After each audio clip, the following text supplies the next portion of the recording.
បងប្អូននិយាយពីថាលឿនខ្លាំងមែនតើហ្មងណាតែខ្ញុំគឺបានសិត50% 100%តើឥឡូវវាបានបែរជា70%ហើយដែលសារអង្ការខំប្រឹងរបស់ខ្ញុំហើយអង្ការចាន់សំចៃដែររួមទៅឃើញបងក៏សួរខ្ញុំច្រើនខ្លាំងមែនតើហ្មងថាខ្ញុំធ្វើមួយចេណៃហ្នឹងប្រាក់ខែច្រើនណាស់ហើយបានផ្ទះនោះអញនិយាយបានថាប្រាក់ខែគួរសមវានឹងអាចចិញ្ចឹមជីវិតគ្រួសារខ្ញុំហ្នឹងណាតើគ្នាហើយវាអាចនឹងផ្គប់ផ្គង់ធ្វើឲ្យគ្រួសារខ្ញុំប្រសើរជាងមុនមែនហើយនឹងបានចំណាយធំធេងតែគាត់ជួយខ្ញុំផងដែរមកផ្ទះសារនេះគឺខ្ញុំពិនិត្យមើលទាំងអស់អញ្ចឹងណាដោយសារតែផ្ទះខ្ញុំនៅតែដបវាយក្រូហើយបោកហើយជាមួយនឹងចាប់ឈីចាប់អីលាបក្រូវាយក្រូអញ្ចឹងណាតែប៉ុណ្្នឹងហើយផ្ទះខ្ញុំគឺដើរចូលត្រជាក់ហ្មងតើគ្នាខ្ញុំដឹងថាផ្ទះណាគេដូចផ្ទះខ្ញុំទេណាសម្រាប់ផ្ទះខ្ញុំពេលដើរចូលគឺត្រ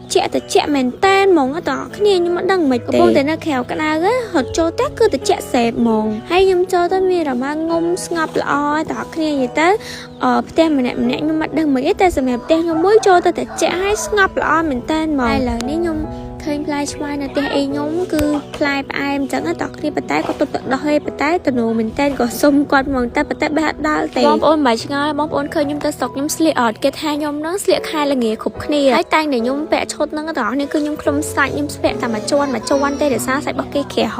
អញ្ចឹងខ្ញុំអត់ពាក់ច្រើនជាន់ខ្ញុំហប់តែខ្ញុំពាក់តែមួយជាន់គឺដឹងមួយជាន់ហ្មងហើយនេះអង្គុយគក់ក្អែវអញ្ចឹងកូននាំគ្នាមកអង្គុយជុំម៉ែដែរទៅហើយឥឡូវនេះតើគ្នាកូននឹងរត់លេងពេញដីទាំងអស់ឥឡូវហ្នឹងគឺគេបាននៅមួយបងប្អូនយូរវិញអញ្ចឹងក៏ហត់លេងមួយបងប្អូនវិញធម្មតាអញ្ចឹងតើនៅតែចរិតដូចមុនទេគឺយកចាញ់អត់ដឹងកូនអ្នកណាទេ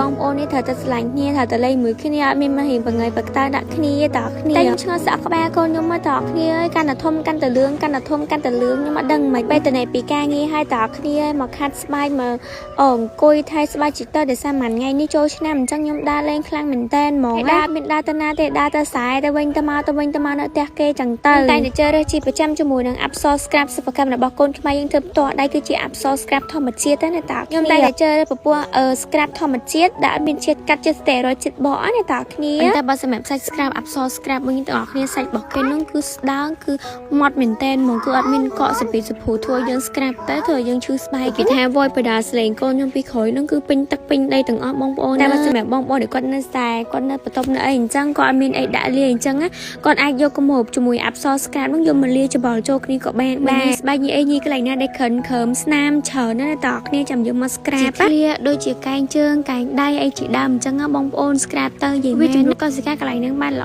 អខ្លាំងមែនតែនហ្មងហើយវាជួយបំបត្តិស្នាមឲ្យយើងលឿនខ្លាំងមែនតែ Absol Scrap ហ្នឹងតើគ្នាវាមានប្រេងអ៊ីអុយប្រេងអូលីវជាមួយនឹងដងខ្ទិះហើយជាមួយនឹងកាហ្វេជាមួយនឹងបល័យទឹកឃ្មុំបល័យខ្ចីចម្លែកមកសិតតែរបស់ធម្មជាតិណាតើរយៈពេល30នាទីបងប្អូនអាចលាងទឹកចេញបានណាពេលដែលយើងលាងទឹកចេញគឺយើងឃើញសាច់របស់យើងវានឹងគីឡូជាងមុនវានឹងផ្លែជាងមុនច្រើនខ្លាំងមែនតែនហ្មងបងប្អូនអាចមើលបានពេលយើងចាក់ទឹកចេញគឺវាចេញអស់ហ្មងវាអត់នៅជាប់បតេបតាទៅលើស្បែកខ្លួនរបស់យើងធ្វើយើងពិបាកទេ Scrap លើខ្លួនក៏អញ្ចឹងដែរ Scrap លើខ្លួនប្រហែលនោះក៏វាជាប់ទៅលើស្បែកដែរវាធ្វើស្បែករបស់យើងសកាសកាប់ឈឺ